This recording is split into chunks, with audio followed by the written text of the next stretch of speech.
और चलिए अब आपको तस्वीरें दिखाते हैं। सीएम योगी आदित्यनाथ की तस्वीरें हैं जहां पर नियुक्ति पत्र उनकी ओर से वितरित किया जा रहा है। तो ये तस्वीर आप देख सकते हैं CM Yogi Adityanath professor homeopathy के पद पर आज आपको नियुक्ति पत्र मिल रहा है। कांगड़ा हिमाचल प्रदेश की रुचि सिंह।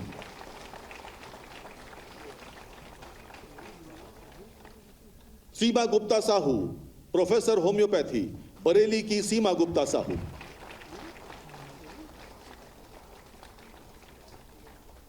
निधि सैनी, महिला शक्ति ने आज पुरुषों को बहुत पीछे कहीं छोड़ दिया है। हम देख पा रहे हैं आज मंच पर निधि सैनी के पश्चात अब कनिष्ठ प्रयोगशाला सहायक अर्पिता सिंह कृपया आ जाएं। मुख्यमंत्री महोदय के कर कमलों से अपना नियुक्ति पत्र प्राप्त करें।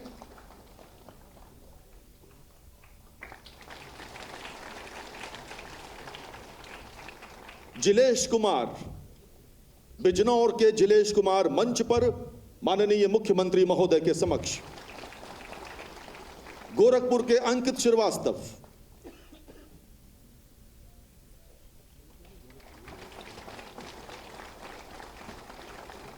बाबूराम गुप्ता, प्रयागराज से बाबूराम गुप्ता,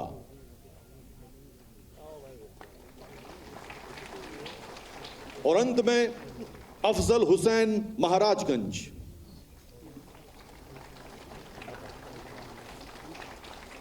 बहुत बहुत धन्यवाद माननीय मुख्यमंत्री महोदय। तो नियुक्ति पत्र सीएम योगी आदित्यनाथ यहां पर इस कार्यक्रम में शामिल हुए। और चलिए बढ़ते अगली खबर की ओर। अलीगढ़ में दर्दनाक हादसा हुआ है। कार को अज्ञात वाहन ने टक्कर मारी और इस हादसे में 2 लोगों की दर्दनाक मौत हो गई है, 3 घायल हैं। कार सवार मथुरा से लौट रहे थे। तो इगलास कोतवाली इलाके की ये घटना है। बड़ी खबर आपको बता रहे हैं अलीगढ़ में, जहां पर दर्दनाक हादसा हुआ। तो अलीगढ़ में दर्दनाक हादसा हुआ है, ये बड़ी खबर आपको बता रहे हैं। कार को अज्ञात वाहन ने टक्कर मार दी। यहां कार को अज्ञात वाहन ने टक्कर मारी है, जिसमें 2 लोगों की मौत हो गई है और 3 घायल बताए जा रहे हैं। तो 2 लोगों की मौत हुई है, 3 घायल बताए जा रहे हैं। अलीगढ़ में दर्दनाक हादसा यहां पर हुआ।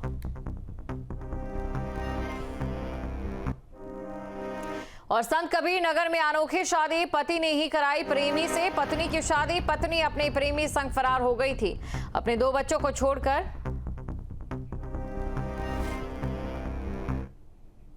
चलिए सीधा आपको लिए चलते हैं। सीएम योगी आदित्यनाथ संबोधित कर रहे हैं। प्रदेश सरकार में मंत्रिमंडल के मेरे सहयोगी आयुष मंत्री श्री दयाशंकर मिश्र दयालु जी, प्रदेश के मुख्य सचिव श्री मनोज कुमार सिंह जी, पुलिस महानिदेशक श्री प्रशांत कुमार जी, प्रमुख सचिव गृह श्री संजय प्रसाद जी, प्रमुख सचिव आयुष श्री रंजन कुमार जी, अपर पुलिस महानिदेशक तकनीकी सेवा श्री नवीन अरोड़ा जी, आज के इस समारोह में उपस्थित शासन से जुड़े हुए सभी हमारे वरिष्ठ अधिकारीगण और जिन्हें अपने नए जीवन के लिए आज नियुक्ति पत्र प्राप्त हो रहा है, ऐसे आयुष के आयुर्वेद, होम्योपैथ और अन्य विधाओं के जो यहाँ पर आज professor, associate professor, assistant professor, चिकित्सा अधिकारियों और एफएसएल लैब्स के टेक्निकल स्टाफ को जो नियुक्ति पत्र वितरित हो रहा है, उसके लिए उपस्थित सभी हमारे सफलतम अभ्यर्थीगण, उनके परिवार के सभी अभिभावकगण, उपस्थित बहनों और भाइयों, मैं सबसे पहले आप सबको इस नियुक्ति पत्र वितरण समारोह के अवसर पर हृदय से बधाई देता हूं। यह नियुक्ति पत्र वितरण का समारोह ही अपने आप में शासन की मंशा को, शासन के द्वारा अपनाई गई शुचिता और पारदर्शिता का एक उदाहरण है। आदरणीय प्रधानमंत्री जी की प्रेरणा से पिछले 8 वर्ष में सरकार ने लगभग 8.5 लाख सरकारी नौकरी प्रदेश के युवाओं को प्रदेश के अंदर दी। अगर ये 8.5 लाख नियुक्तियां प्रदेश के अंदर शुचितापूर्ण तरीके से नहीं होती तो सभी मामले न्यायालय के अधीन गए होते और एक भी नियुक्ति की प्रक्रिया पूरी नहीं हो पाती। आज यहां पर हम लोगों ने आयुर्वेद से, होम्योपैथ से जुड़े हुए और आयुष के अन्य विधाओं से जुड़े हुए नियुक्ति पत्र, जिसमें 163 आयुर्वेद के चिकित्साधिकारियों के, 3 इसमें एसोसिएट प्रोफेसर, 19 प्रोफेसर और होम्योपैथ के 3 असिस्टेंट प्रोफेसर, इनको नियुक्ति पत्र एक और हम वितरित कर रहे हैं और 296 एफएसएल लैब के जो टेक्निकल स्टाफ है, इन सबको यह नियुक्ति पत्र वितरण का यह कार्यक्रम आज यहाँ पे संपन्न हुआ है। मैं सबसे पहले इन सभी कार्यों के लिए उत्तर प्रदेश लोक सेवा आयोग और उत्तर प्रदेश अधीनस्थ सेवा चयन आयोग को इन सभी नियुक्ति की प्रक्रिया को ईमानदारी के साथ शासन की मंशा के अनुरूप संपन्न करने के लिए हृदय से धन्यवाद देता हूं और आप सबको बधाई देता हूं।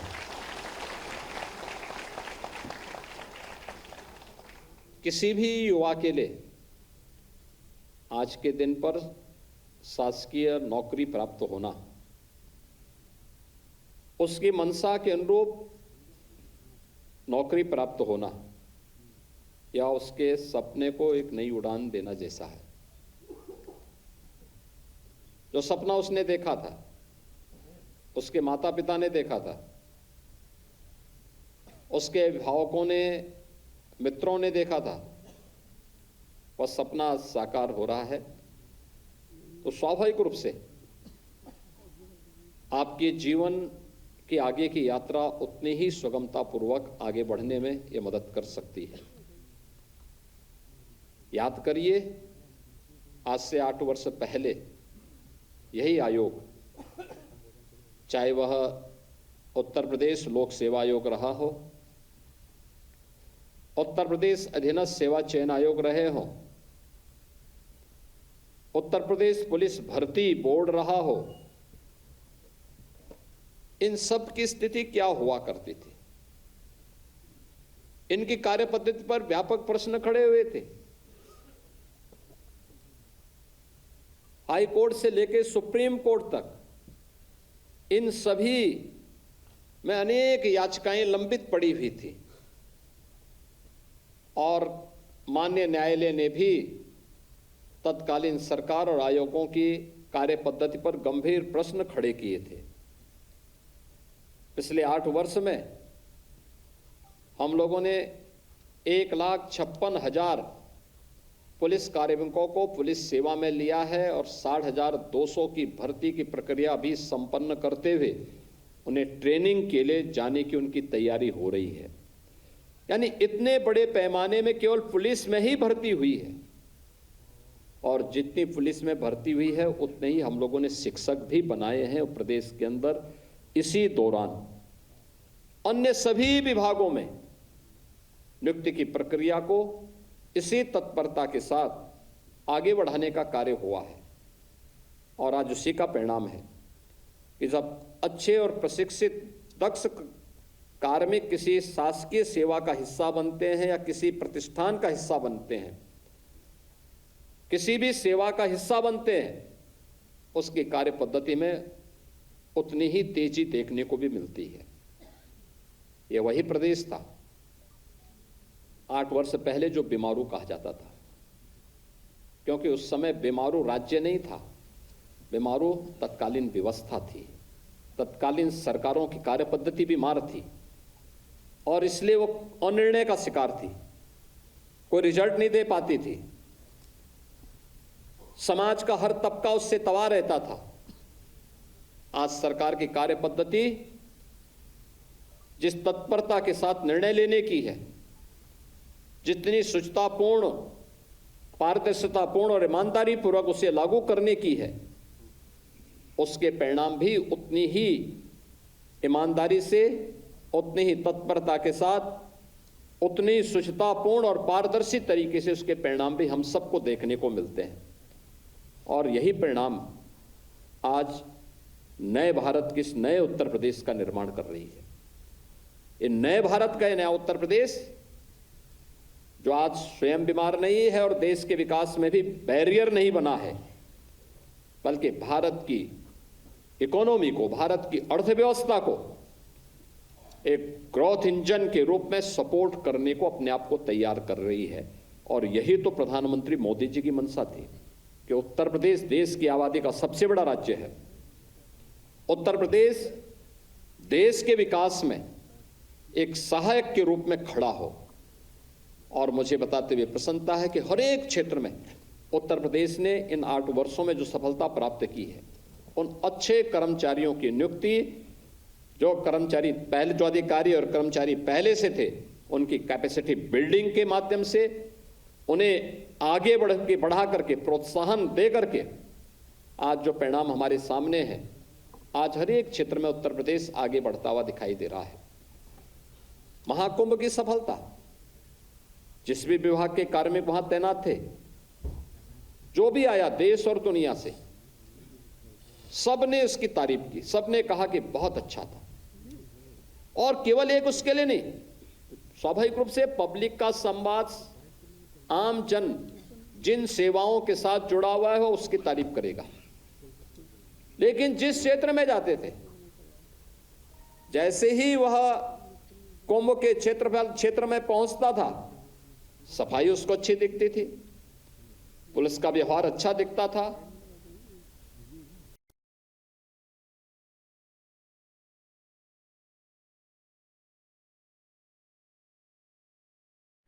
तो बता जल दें की कि उपलब्धता उसको अच्छी लगती थी, कॉरिडोर का निर्माण उसे अच्छा लगता था, एक स्वतः स्फूर्त भाव के साथ अनुशासन उसे अच्छा लगता था। और ये विभाग तो अलग अलग थे, सभी विभाग अलग अलग कार्य कर रहे थे, लेकिन उस पूरे विभाग की मॉनिटरिंग एक जगह से होती थी। और यही टीम वर्क जब एक साथ कार्य करता है तो महाकुंभ जैसी सफलता को हमें प्रदान करता है। और यही प्रयागराज के अंदर हम सब ने देखा, यही हम अपने दैनिक जीवन में भी देखते हैं। हमारे दैनिक जीवन में भी यही सब कुछ हमें देखने को मिलता है।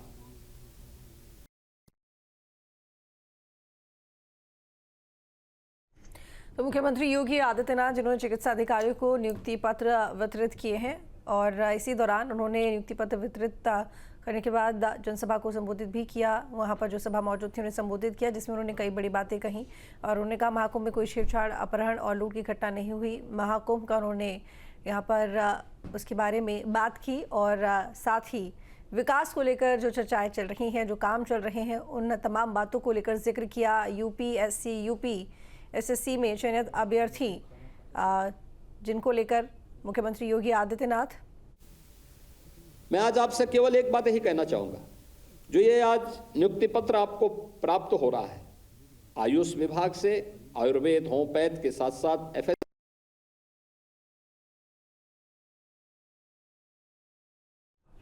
तो कानून के बारे में बात की मुख्यमंत्री योगी आदित्यनाथ ने और महिला सुरक्षा के बारे में बात की, शिक्षा पद्धति को लेकर बात की और साथ ही यूपी में जिस तरीके से लगातार विकास हो रहा है उसको लेकर बात की। तो बता दें कि उन्होंने कहा यूपी में सबसे बड़ी पुलिस भर्ती हुई और वो भी बिना भेदभाव के, युवाओं को उसमें नौकरी भी मिली। हर क्षेत्र में उत्तर प्रदेश सफल हो रहा है। पिछले 8 सालों में 8,50,000 नौकरी दी गई हैं।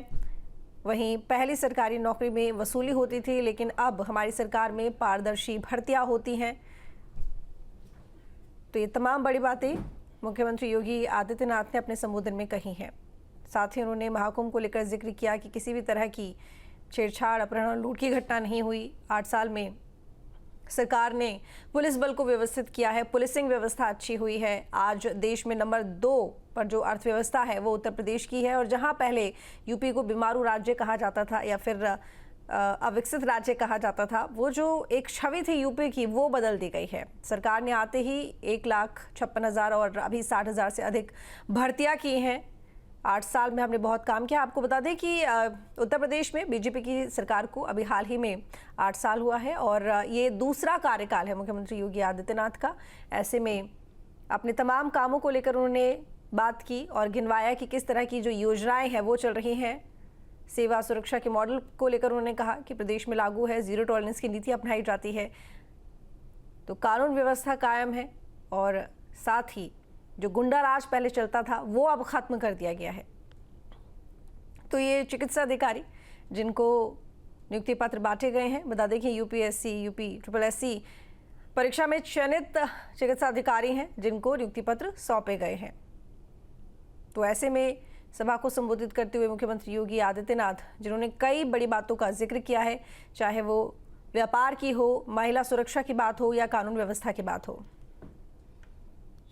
लेकिन आज भारत की विरासत को जैसे ही मान्यता प्राप्त हुई, जैसे ही मोदी जी ने उसको आगे बढ़ाने का कार्य किया, योग की विधा के साथ दुनिया जुड़ रही है और महाकुंभ के आयोजन के साथ दुनिया जुड़ने के लिए आतुर दिखाई दे रही थी।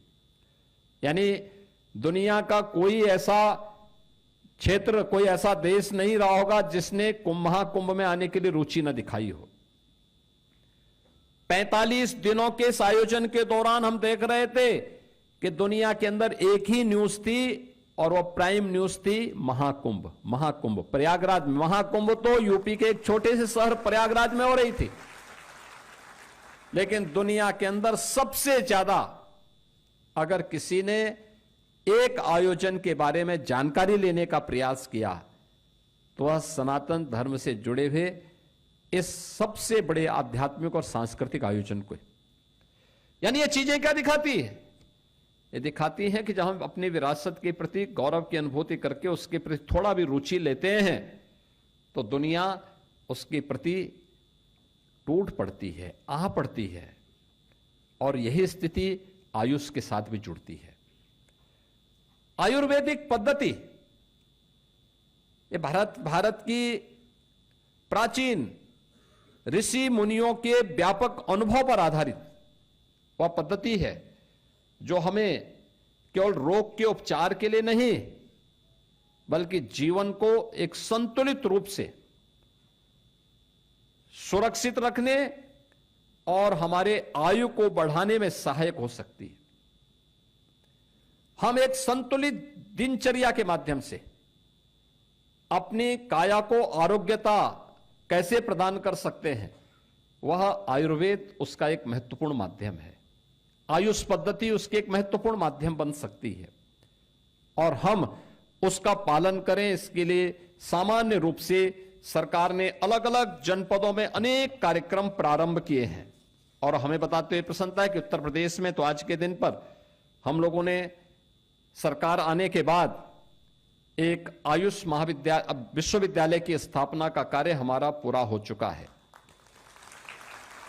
वर्तमान में 2114 आयुर्वेद, 254 यूनानी, 1585 होम्योपैथिक चिकित्सालयों का संचालन भी आज उत्तर प्रदेश के अंदर हो रहा है। और लखनऊ, पीलीभीत में यहां पर हम लोग आयुष की यहां पे निर्माणशाला का निर्माण यहां पे उनके निर्माणशालाओं के भी निर्माण की कार्रवाई की अंतिम चरणों में वहां पे चल रही है। 15 जनपदों में 50 शैय्या के इंटीग्रेटेड आयुष हॉस्पिटल्स की स्थापना और उसका संचालन प्रारंभ हो चुका है। 3 जनपदों में इसके निर्माण का कार्य प्रगति पर है और मैं विश्वास है कि बहुत शीघ्र हम इससे आगे बढ़ा पाएंगे। 1034 आयुष्मान आरोग्य मंदिरों की स्थापना पहले से हो चुकी थी जो संचालित हैं और इसके साथ ही 225 आयुष चिकित्सालयों में योग एंड वेलनेस सेंटर को भी प्रारंभ किया गया है। 395 राजकीय आयुष चिकित्सालयों का निर्माण का कार्य या प्रगति पर है। 551 आयुष जिसमें आयुर्वेद, यूनानी और होम्योपैथिक चिकित्सालयों को उसके उच्चीकरण की कार्रवाई को भी आगे बढ़ाने का काम हो रहा है। यानी आयुष के क्षेत्र में जो एक कार्य है, आपके पास भी बहुत सारी चीजें देखने को आपको मिलेंगी। याद रखना, हम केवल आयुर्वेद की टैबलेट पे ही विश्वास न करें। बहुत सारी ऐसी पद्धतियां, देसी पद्धतियां होंगी, उसके बारे में भी हमें जानकारी जुटानी चाहिए।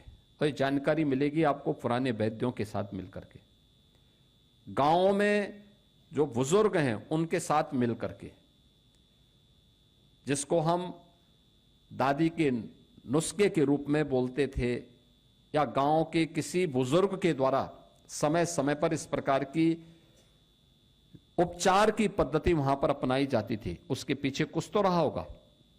टैबलेट उसका एक रिफाइंड रूप है, लेकिन हमें उसके बारे में भी जानकारी लेकर के और उस ज्ञान को सुरक्षित करना होगा, देखना होगा कैसे ये चीजें आगे बढ़ सकती हैं। और ये बहुत सारे हमारे दैनिक जीवन में बहुत सारी ऐसी चीजें देखने को मिलती हैं। आप सामान्य रूप से भी देख सकते हैं।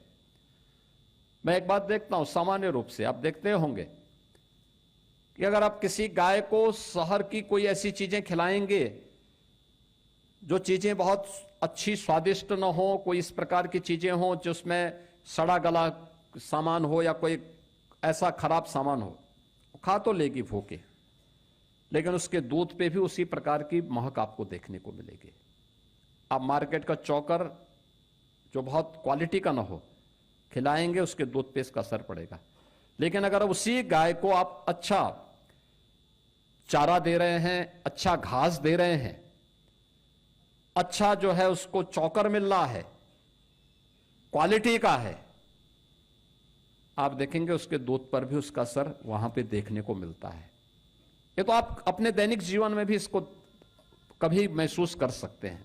आप कैसे अनुभव कर सकते हैं कि जिस खेत में या जिस खेती में फर्टिलाइजर और पेस्टिसाइड को बड़े पैमाने पर डाला जा रहा हो, उससे प्राप्त होने वाला अन्न व्यक्ति को बहुत आरोग्य रख पाएगा, यह अपने आप में बहुत बड़ा प्रश्न खड़ा करता है।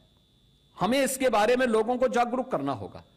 क्या प्राकृतिक खेती इसके विकल्प को प्रस्तुत करके लोगों की बचत का माध्यम बन सकता है?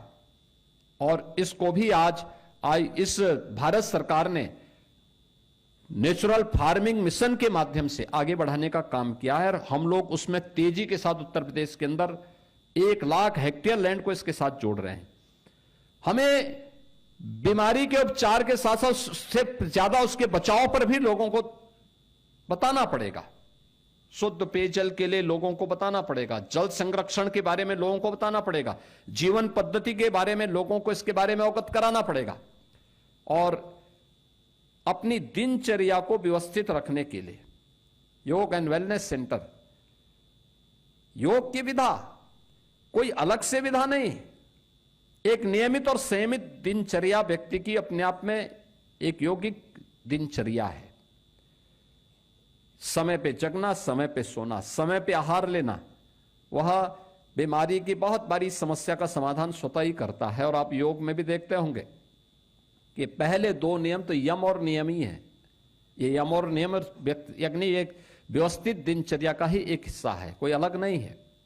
और उस व्यवस्थित दिनचर्या के साथ अपने आप को जोड़ने की पद्धति, ये आयुष की जितनी भी पद्धतियां हैं वे सभी हम सबको उसके लिए प्रेरित करती हैं। हम लोग अपने अपने स्तर पर इस कार्यक्रम को आगे बढ़ा सकते हैं। और इसीलिए मैं आयुष से जुड़े हुए आप सभी लोगों को, जो प्रोफेसर के रूप में, एसोसिएट प्रोफेसर, असिस्टेंट प्रोफेसर या फिर एक चिकित्सा अधिकारी के रूप में जिन्हें आज यहां नियुक्ति पत्र प्राप्त हुआ है, उन सबसे कहूंगा कि नियुक्ति पत्र प्राप्त होने के पहले अक्सर हम देखते हैं कि लोग बहुत बार आते हैं, कहते हैं साहब नियुक्ति पत्र एक बार मिल जाए, और नियुक्ति पत्र मिलने के बाद वे लोग ये मानते हैं कि साहब ये तो मेरा अधिकार था, अब ड्यूटी ना करना मेरा दूसरा अधिकार हो गया है। तो ये ना होने पाए। याद रखना, जैसा करेंगे वैसे फल पाएंगे।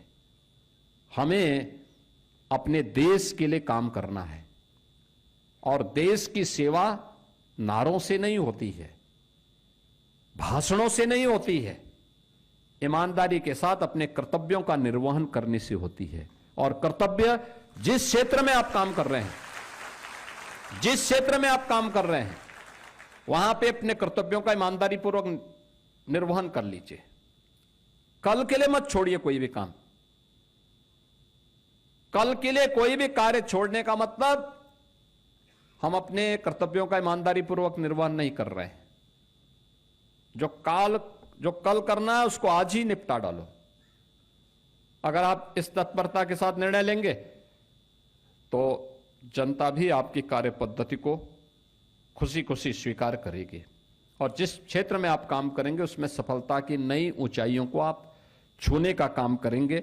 आज आयुष के क्षेत्र में बहुत संभावनाएं हैं और मैं बार बार कहता हूं, ये हेल्थ एंड वेलनेस सेंटर जो बनाए जा रहे हैं, जो प्रधानमंत्री जी की एक परिकल्पना है, हर गांव को आरोग्यता के लक्ष्य को प्राप्त करने के लिए हेल्थ एंड वेलनेस सेंटर, हमारे आयुष के सेंटर, आयुर्वेद हॉस्पिटल और जो हमारे अन्य आयुष के जो कॉलेजेज हैं, यूनिवर्सिटीज हैं, ये संस्थान अपने आप में हेल्थ टूरिज्म के नए अड्डे बन सकते हैं। याद रखना, उत्तर प्रदेश में इसके लिए व्यापक संभावना है। इतना पर्याप्त जल संसाधन, इससे अच्छी उर्वरा भूमि दुनिया के अंदर कहीं नहीं मिलने वाली है और आयुष के लिए यह शुद्ध वातावरण सबसे अनुकूल वातावरण माना जाता है। आप इसके साथ थोड़ा भी जोड़ करके प्रयास करेंगे तो हेल्थ टूरिज्म का, जैसे हमने यूपी को स्पिरिचुअल टूरिज्म में आज दुनिया में नंबर 1 स्थान पर ला करके खड़ा कर दिया है। ये पहले भी संभावना थी, ऐसा नहीं कि पहले संभावना न रही हो, लेकिन पहले रुचि नहीं थी। पिछली सरकारों में रुचि का अभाव था। वे अपनी विरासत पर नहीं, वे आक्रांताओं के नकारात्मक भाव को महिमामंडित करते थे और वर्तमान में सरकारें, डबल इंजन की सरकार, विरासत का सम्मान करते हुए उस पर गौरव की अनुभूति करके उन्हें अच्छे अच्छे कॉरिडोर के माध्यम से जोड़ करके, सुविधाओं के साथ जोड़ करके जो कार्य कर रही है, परिणाम है स्पिरिचुअल टूरिज्म में उत्तर प्रदेश नंबर 1 हुआ और इस आस्था का सम्मान करके हम लोगों ने लाखों लोगों के लिए आजीविका के नए रास्ते भी खोल दिए हैं। आज इसी आस्था का सम्मान करके आजीविका की जो व्यापक संभावना उत्तर प्रदेश के अंदर बनी है, महाकुंभ उसका उदाहरण बना है। काशी, अयोध्या, चित्रकूट, गोरखपुर, नैमिषारण्य, मथुरा, वृंदावन, सुखतीर्थ, सभी क्षेत्रों में आज जो लाखों लोगों को नए नए रोजगार के साधन मिले हैं, ये उसका माध्यम बना है। और मेरा मानना है कि इसी को केंद्र में रख करके अगर हम हेल्थ टूरिज्म के आयुष पद्धति के नए केंद्रों को आगे विकसित करेंगे, आयुष में पंचकर्म की विधा को कौन नहीं जाना चाहता है। आप जोड़िए ना, लंबी लाइन आपके यहां दिखेगी। योग के कार्यक्रमों को आप देख सकते हैं, कितनी रुचि के साथ लोग उसमें भाग लेने का प्रयास करते हैं। अलग अलग सेंटर आप स्थापित करिए, एक बड़ी संख्या होगी योगासन के लिए, प्राणायाम के लिए, ध्यान की प्रक्रिया के लिए, नई नई विधाएं आप उसमें दे सकते हैं, लेकिन रुचि लेनी पड़ेगी थोड़ा। उस क्षेत्र में आप जाइए और उसके लिए सबसे पहली बात जो मैंने आपको कही, अक्सर हम देखते हैं आयुष पद्धति से जुड़े हुए लोग, थोड़ा उनके मन में एक हीन भावना होती है, तो आयुर्वेद के इस हीन भावना से को दूर करिए। जैसे हम लोगों ने महाकुंभ के आयोजन के साथ 19 के पहले लोग हमसे पूछते थे, बोलते थे क्या कुंभ का आयोजन करेंगे? हम कहते हैं हाँ करेंगे। अरे बड़ा पैसा लगेगा।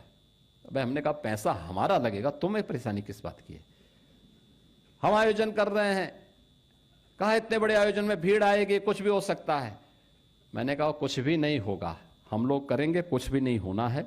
हम ये मान करके चलते हैं, हम अच्छा नियत से काम करेंगे, परिणाम हमारे पक्ष में आएगा। और आपने देखा होगा 19 प्रयागराज कुंभ ने और महाकुंभ प्रयागराज 25 ने उत्तर प्रदेश को एक नई पहचान दिलाई है। ऐसे ही रिस्क तो लेना पड़ेगा जीवन में। लोग आपके बारे में बहुत सारी, लेकिन ये तब हुआ जब हमने अपनी विरासत के प्रति सम्मान का भाव रखा।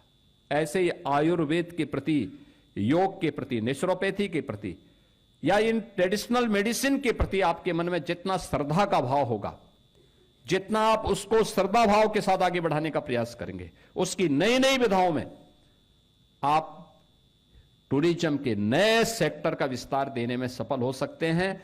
हर जनपद में, हर विकासखंड स्तर पर अगर आप इस दिशा में कार्य करेंगे तो नए रोजगार के सृजन में यह मदद कर सकता है।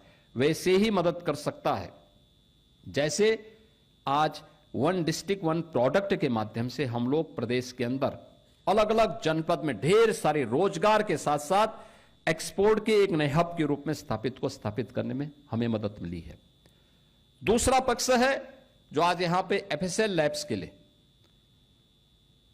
टेक्निकल स्टाफ को भी नियुक्ति पत्र वितरित किया गया है, जिसमें 96 कनिष्ठ प्रयोगशाला सहायकों को नियुक्ति पत्र वितरित किया गया है। 1 जुलाई 2024 को पूरे देश के अंदर 3 नए कानून लागू किए गए हैं और 3 नए कानून में जो सबसे बड़ी भूमिका होने जा रही है वह इन एफएसएल लैब्स की होनी जा रही है। और इसी को ध्यान में रख करके हम लोगों ने तय किया था। यानी उत्तर प्रदेश में पहले केवल 4 एफएसएल लैब्स थी, हमने 8 और बनाई, अब 12 हैं। अब 12 के बाद 6 वर्तमान में निर्माणाधीन है, कुछ अन्य कोई निर्माण की प्रक्रिया के साथ हम जोड़ रहे हैं। हमारा प्रयास है कि हर रेंज स्तर पर, यानी जो वर्तमान में उत्तर प्रदेश का कमिश्नरी का ढांचा है, इनमें तो एफएसएल लैब हो ही, लेकिन साथ साथ इन सब को जोड़ने के लिए हम लोगों ने प्रदेश के अंदर एक Uttar Pradesh state forensic institute की भी स्थापना की है और एक बहुत अच्छा काम शुरू हुआ है। अच्छी दिशा में कार्य करना सुशासन की पहली शर्त है कि हमारे यहां कानून का राज हो, सुरक्षा का एक बेहतर वातावरण हो और कानून का राज स्थापित करने के लिए आवश्यक है किसी भी पीड़ित को समय से न्याय मिले, किसी भी अपराधी को समय पे हम साक्ष्यों के आधार पर कटघरे में खड़ा करें, किसी निर्दोष के खिलाफ कार्रवाई न हो बल्कि किसी दोषी को हम साक्ष्य के आधार पर सजा करा सकें। और इसमें जो सबसे बड़ी भूमिका होने जा रही है वह एफएसएल लैब्स की होने जा रही है। खासतौर पर जो हीनियस क्राइम है, 7 वर्ष से ऊपर की सजा में जहां पर एफएसएल के साक्ष्य आवश्यक है, वहां पे तत्काल इन कार्यक्रमों को आगे बढ़ाने के लिए हम लोगों ने पहले ही तय किया है कि हर एक जनपद में 2-2 हमारे पास मोबाइल ऐसी लैब हों जिनको हम तत्काल घटना स्थल पर भेज सकें। और इसके लिए सरकार के स्तर पर व्यापक तैयारियां चल रही हैं। लेकिन हमारे पास समस्या ये थी कि टेक्निकल स्टाफ का अभाव रहता था। अब तो आपके पास फॉरेंसिक इंस्टीट्यूट भी उत्तर प्रदेश के अंदर आ चुका है, यहां पे डिप्लोमा भी और डिग्री के भी अनेक कोर्सेज प्रारंभ हुए हैं। तो यह एक नया माध्यम है। दूसरा, इनकी कैपेसिटी बिल्डिंग के लिए भी अनेक कार्यक्रम किए जा रहे हैं और मैं चाहूंगा कि इस दिशा में और तेजी के साथ हम इसको आगे बढ़ाएं, क्योंकि जो भी अगले 10 वर्ष तक जो भी कार्मिक यहां से आएंगे निकलेंगे, जो भी यहां से इस हमारे स्टेट फॉरेंसिक इंस्टीट्यूट से जो भी छात्र यहां से निकलेंगे, उनके लिए नौकरी की देश में और दुनिया में नौकरी की कमी नहीं रहेगी। किसी भी फील्ड में उनके लिए नौकरी की कमी नहीं रहने वाली है। उन्हें अपने आप को अभी से तैयार करना होगा, इंस्टीट्यूट को अच्छा करना होगा, एफएसएल लैब्स को तेजी के साथ आगे बढ़ाना पड़ेगा। हमें मोबाइल फॉरेंसिक लैब को भी उसको विस्तार देना पड़ेगा, जिससे प्रधानमंत्री जी की मंशा के अनुरूप 3 नए कानून को हम प्रभावी ढंग से आगे बढ़ा सकें। और इसके लिए जो 93 आज यहां पर इन सभी जो लैब टेक्नीशियंस हैं, इनको नियुक्ति पत्र भी वितरित किया जा रहा है। उनसे भी मैं यही कहूंगा कि पूरी तत्परता के साथ जांच के अनावश्यक पेंडिंग्स न हो। लंबे समय तक हम लोग देखते थे, पहले सरकार का कोई विजन ही नहीं था, 5-5, 7-7 साल हो रहे हैं, बस केवल इस अभाव में कि वो जांच आ रही है, वहां से लैब ने अभी तक रिपोर्ट नहीं दी है, वेटिंग बहुत ज्यादा लंबा पड़ा हुआ था। सरकार के लिए अन्य कार्यों के लिए पैसा खर्च करने के लिए था, फालतू के राजनीतिक कार्यों में जिसका आम जनता से कोई लेना देना नहीं, उसके लिए पैसे खर्च होते थे। लेकिन जिसमें जनता को न्याय मिल सके, उसको सुविधा मिल सके, उसके लिए उनके पास पैसा नहीं था।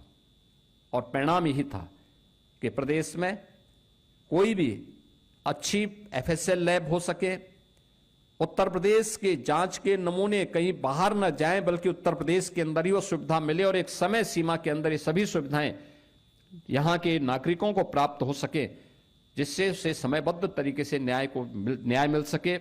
इसके लिए जो प्रयास होना चाहिए था उसका अभाव था। परिणाम हम सब के सामने देखने को मिलता था कि प्रदेश अराजकता की एक नई बाढ़ में बहता हुआ अपने स्वयं के अस्तित्व को खो रहा था। उत्तर प्रदेश की छवि खराब हो रही थी। उत्तर प्रदेश के सामने पहचान का संकट खड़ा हो गया। मैं देख रहा था जब आजमगढ़ का एक नौजवान यहां पे एक टेक्निकल असिस्टेंट के रूप में उनका चयन हुआ। ये वही आजमगढ़ है जहां के नाम पे लोग पहले होटल में कमरे नहीं देते थे, धर्मशालाओं में तो कतई नहीं जगह देते थे, और आज एफएसएल लैब के लिए टेक्निकल स्टाफ में आजमगढ़ के नौजवान का चयन हो रहा है। आज आजमगढ़ में महाराज सुहेलदेव के नाम पर विश्वविद्यालय बन रहा है, विश्वविद्यालय संचालित कर चुके हैं। आज वहां एयरपोर्ट बन चुका है। आज वहां पर चारों ओर से बेहतर कनेक्टिविटी हुई है।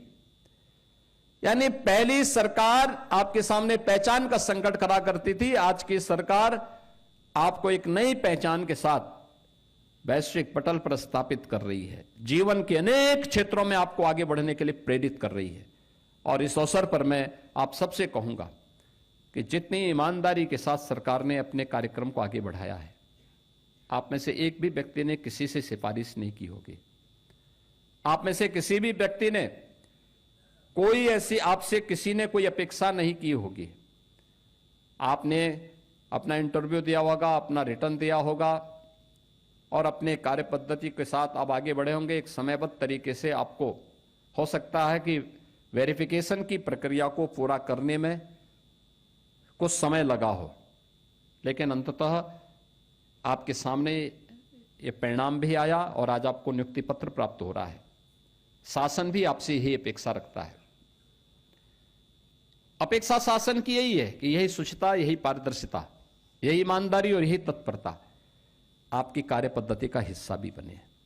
और याद रखना, यही जीवन के गुण आपको आगे बढ़ाने में मदद करेंगे। आप सबसे इस अपेक्षा के साथ मैं एक बार फिर से आज नियुक्ति पत्र वितरण के इस कार्यक्रम के अवसर पर, जो आज आप सभी को हमने अलग अलग क्षेत्र में, आयुष के क्षेत्र में और यहाँ पे उत्तर प्रदेश पुलिस की कार्य पद्धति को और अच्छा बनाए रखने के लिए जो टेक्निकल स्टाफ आज प्राप्त हुए हैं एफएसएल लैब्स के लिए, इन सबको नियुक्ति पत्र वितरित करते मुझे प्रसन्नता हो रही है। आप सबके अभिभावकों को, आपके माता पिता को, आपको मैं बधाई देते हुए अपनी शुभकामनाएं देता हूं, मंगल में शुभकामनाएं देता हूं। विश्वास करता हूं कि उत्तर प्रदेश सरकार का हिस्सा बनने के बाद आप उत्तर प्रदेश के विकास में अपना योगदान देकर के उत्तर प्रदेश को देश की अग्रणी अर्थव्यवस्था बनाने में अपना योगदान देंगे। आप सबके प्रति मेरी मंगल में शुभकामनाएं। धन्यवाद। जय हिंद।